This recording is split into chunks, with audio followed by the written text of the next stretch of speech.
Sejam bem-vindos à nossa aula de número 4 do módulo 1. O tema da nossa aula de hoje são os movimentos sociais e a luta antirracista. Antes de mais nada, eu trouxe uma cronologia histórica para a gente poder fazer essa primeira análise a respeito desse assunto tão importante, dos movimentos sociais.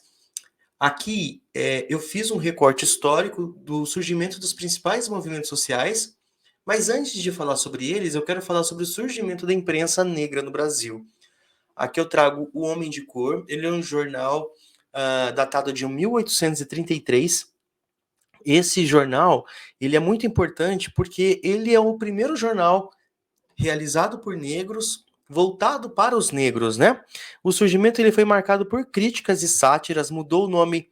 Inicialmente ele chamava O Mulato, depois ele virou O Homem de Cor, e apesar de durar apenas 5 edições, foi um importante instrumento de divulgação de informação naquele período. A imprensa negra, até nos dias atuais, tem um papel fundamental no debate das questões raciais, no reconhecimento do negro dentro da sociedade, sendo assim o primeiro jornal produzido por um homem negro combatia muito mais do que o preconceito racial, mas ele abria espaço para que os outros jornais também produzissem conteúdo semelhante. Posteriormente surgiu o jornal chamado A Pátria, 1888, em Recife, e o jornal O Exemplo, em Porto Alegre, em 1892.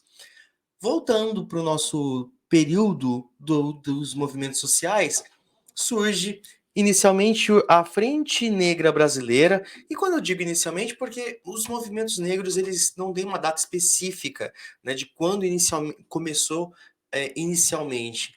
Entende-se que os negros que fugiam das fazendas, das senzalas, eles criaram os primeiros movimentos negros quando se aglutinaram nos quilombos, né? E buscaram melhorias de condições, fugir de uma escravização indesejada, ninguém deseja isso, né? E a Frente Negra Brasileira, ela teve um papel muito importante, porque ela propunha políticas de ações afirmativas. Ela propôs e ela ministrava, por exemplo, cursos de como se comportar em entrevistas de emprego, cursos para negros. Isso foi muito importante. Esse tipo de curso ele era muito mais voltado para a sobrevivência do que uma inserção social simples. Esse era um grande desafio naquele período, né? E os movimentos sociais eles tiveram um processo de extinção com o alto golpe do Getúlio Vargas na década de 1930. Aí surge a União dos Homens de Cor, posteriormente, e o principal movimento, que é o Movimento Negro Unificado, no período de 1970. Ele propôs muitas políticas de ações afirmativas, né? E ganhou destaque na Conferência de Durban, em 2001, quando a primeira vez o Brasil ele se reconheceu como um país racista.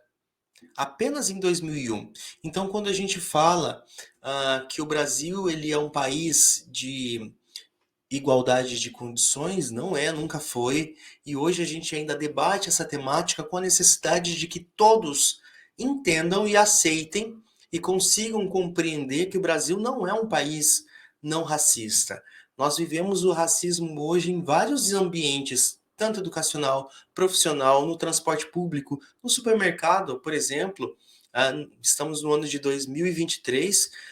As matérias do último ano, principalmente, a gente percebe as agressões que negros sofrem dentro de supermercados. Alguns aqui no Brasil foram mortos, inclusive, e isso é muito preocupante. A forma com que o Brasil lida com a questão racial. Não consegue se enxergar como racista.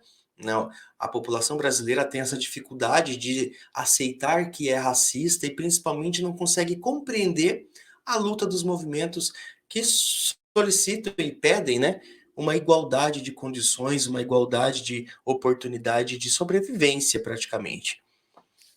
Trago aqui para vocês o artigo do Petrônio Domingues, intitulado O Movimento Negro Brasileiro, alguns apontamentos históricos. Esse artigo ele é muito importante porque ele vai fazer essa análise histórica dos principais movimentos negros e os seus principais personagens. É importante para a gente ter esse conhecimento da nossa história e principalmente entender as políticas públicas de afirmação que o Brasil incorporou a partir de 2001, né, que se debate a implementação. Algumas entraram em vigor em 2004, 2003, 2008, 2012 também. Quando a gente for falar de legislação, a gente vai debater as principais legislações, os seus antecedentes, mas para esse momento, esse artigo, deixo ele aqui na nossa pasta para leitura, vocês podem baixar e eu vou deixar o link também do local que ele está postado, ok? Para que a gente consiga aprofundar um pouco mais o nosso entendimento a respeito dos movimentos negros e principalmente das lutas históricas antirracistas que a população negra no Brasil ela enfrenta, ok? Bom, por hoje é isso. Na próxima aula a gente vai continuar aprofundando um pouco mais do nosso conhecimento a respeito dessa temática da diversidade e relações étnico-raciais. Ok? Muito obrigado.